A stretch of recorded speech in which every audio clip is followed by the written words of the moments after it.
Diwata, ano masasabi mo ron? Wala akong pakialam as long as na hindi ko sila piniperwisyo, hindi ko sila naabala. Wala akong pakialam sa'yo kung anong gusto mong sabihin ko. Wala ka din pakialam kung anong gusto kong gawin ko. Yun lang yun. Kasi unang-una, wala ka naman iambag sa buhay ko eh. Pangalawa, wala rin ako ambag sa buhay mo. Sino ka pa para pansinin kita? Sino ka rin ba para pakialaman ako? Yun lang yun. I am right? Yes, you're right, ma. I am left.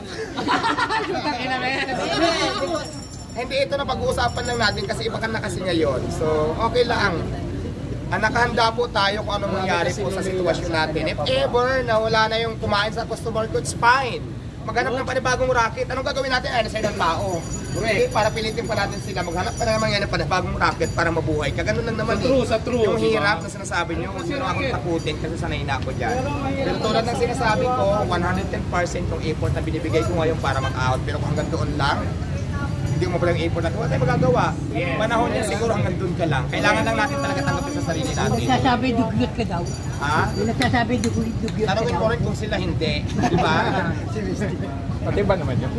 Grabe naman yun. Dugyot ka daw eh, sabi. So, sa alam ko sa sarili ko, malinis ang konsensya. Ayun! Pero maganda yung malinis ang konsensya. Ayun, okay. Hindi sa panlabas ng anyo, kung hindi sa kaloob-looban ng abdo. Kasi paulit-ulit lang tayo sa tanong na yan. Dugyot, ganyan-ganyan. Di wag kang kumain, pinipilit ko nila. Masarap naman eh, masarap. Di ba simple yun nga sa mga nagsasabi kasi paulit-ulit na yung tanong na yan eh. Wala akong pakialam. Kung sa tingin mo na hindi marumi, hindi malinis sa paningin mo, di wag kang pumunta. Hindi naman kita pinipilit eh.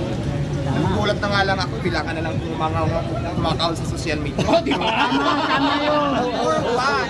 Para sabihin, For the views! For the Hindi views! sabihin sa'yo ng personal. O concern sa mga tao. Wow, sino ka para maging concern? Ba't hindi sa'yo Concern ka ba o papampam ka? sabihin sa'yo ng personal, hindi mo Diba? ganun. Wala nang tanong. Okay na.